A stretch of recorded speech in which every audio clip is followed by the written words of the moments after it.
Hi friends, నమస్తే. ఇందిరమ్మ ఇండ్లకి సంబంధించినటువంటి స్టేటస్ని మన చేతిలో ఉన్నటువంటి మొబైల్ ఫోన్ ద్వారానే ఏ విధంగా చెక్ చేసుకోవాలి, అదేవిధంగా ఇక్కడ కానీ మీ యొక్క గ్రామ పంచాయతీలో పెట్టినటువంటి లిస్ట్లో కానీ పేరు లేనట్లయితే మళ్ళీ ఏ విధంగా కొత్తగా అప్లై చేసుకోవాలి అనే పూర్తి విషయాలని మనం మీకు ఈ వీడియోలో అందించడం జరుగుతుంది. వీడియోని ఎక్కడా కూడా స్కిప్ చేయకుండా చివరి వరకు చూడండి.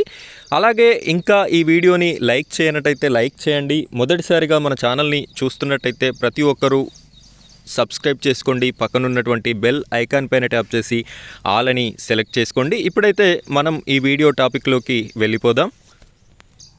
ఫ్రెండ్స్, ముందుగా నేను మీకు డిస్క్రిప్షన్లో ఈ యొక్క లింక్ ఇచ్చాను. లింక్ పైన క్లిక్ చేసినట్టయితే మీరు ఇక్కడి వరకు రావడం జరుగుతుంది. అక్కడ ఉన్నటువంటి లింక్ పైన క్లిక్ చేయండి. మీకేమైనా డౌట్స్ ఉన్నట్టయితే కామెంట్ సెక్షన్లో కామెంట్ చేయండి. నేను మీ ప్రతి కామెంట్కి రిప్లై ఇస్తాను. అలాగే డిస్క్రిప్షన్లో మన వాట్సాప్ గ్రూప్ కూడా ఉంది, మీరు అక్కడ కూడా జాయిన్ అవ్వచ్చు.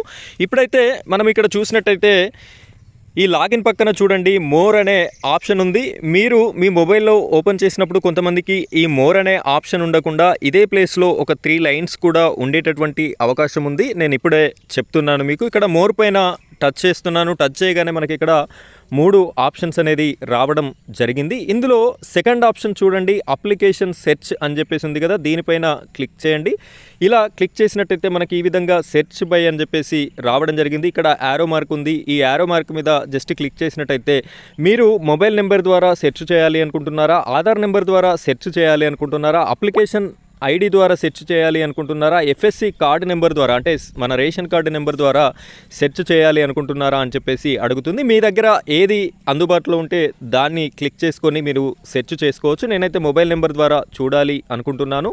ఇక్కడ మొబైల్ నెంబర్ క్లిక్ చేసి కింద ఎంటర్ మొబైల్ నెంబర్ అని చెప్పేసి వచ్చింది. ఇక్కడ నా యొక్క మొబైల్ నెంబర్ని ఎంటర్ చేస్తున్నాను.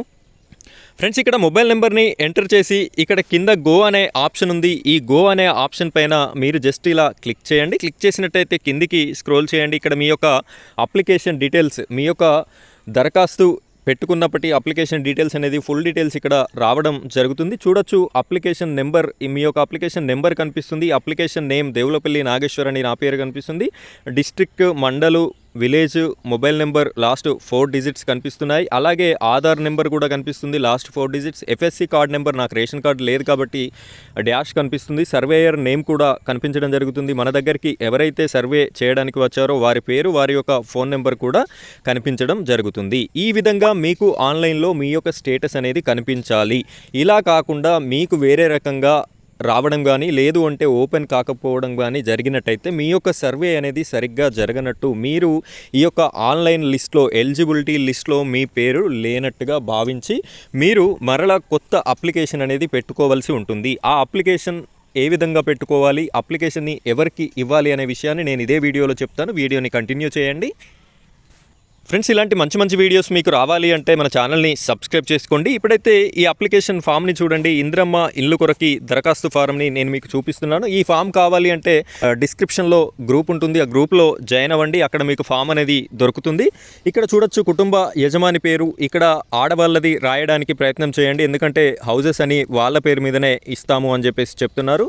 తండ్రి లేదా భర్త పేరు రాయండి. చిరునామా మీ ఆధార్ కార్డులో ఏ విధంగా ఉంటే ఆ విధంగా రాయండి. కులము రాసేయండి. వైవాహిక స్థితి, మీరు మ్యారీడా అన్మ్యారీడా రాయండి.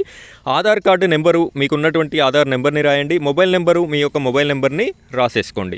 ఇక్కడ ప్రస్తుతం ఉన్న ఇల్లు స్థితి, మీకు ఇల్లు లేదా కిరాయి ఇంట్లో ఉంటున్నారా, ఉంటే ఫస్ట్ టిక్ క్లిక్ చేయండి. ఇక నెక్స్ట్ పూరి గుడిసె, రేకుల షెడ్డు, పెంకుటిల్లు, ఆర్సీసీ పూర్తి శిథిలావస్థకి చేరిన ఇల్లు. మీ ఇల్లు ఇందులో ఏ రకమైతే ఆ రకానికి టిక్ చేయండి. టిక్ చేసిన తర్వాత కింద ఇక్కడ చూడొచ్చు, దరఖాస్తుదారుని సంతకం ఇక్కడ సైన్ చేసి ఆధార్ కార్డు యొక్క జిరాక్స్ని పెట్టి ఈ యొక్క పత్రాన్ని, ఈ యొక్క దరఖాస్తు ఫారంని మీ గ్రామంలో కానీ మీ డివిజన్లో కానీ జరిగేటటువంటి గ్రామ సభ లేదా డివిజన్ సభలో తదితర సంబంధిత అధికారులకి ఈ అప్లికేషన్ని మీరు ఇవ్వండి. నెక్స్ట్ వచ్చేటటువంటి లిస్ట్లో మీకు అర్హత ఉన్నట్టయితే ఇల్లు వచ్చేటటువంటి అవకాశం మీకు కూడా ఉంటుంది. ఇది ఫ్రెండ్స్ ఇవాల్టి వీడియో. ఇలాంటి మంచి వీడియోస్ అన్నీ కూడా మీ వరకు రావాలి అంటే వీడియోని లైక్ చేయండి. అలాగే మన ఛానల్ని సబ్స్క్రైబ్ చేసుకోండి. Thank you friends, thank you very much.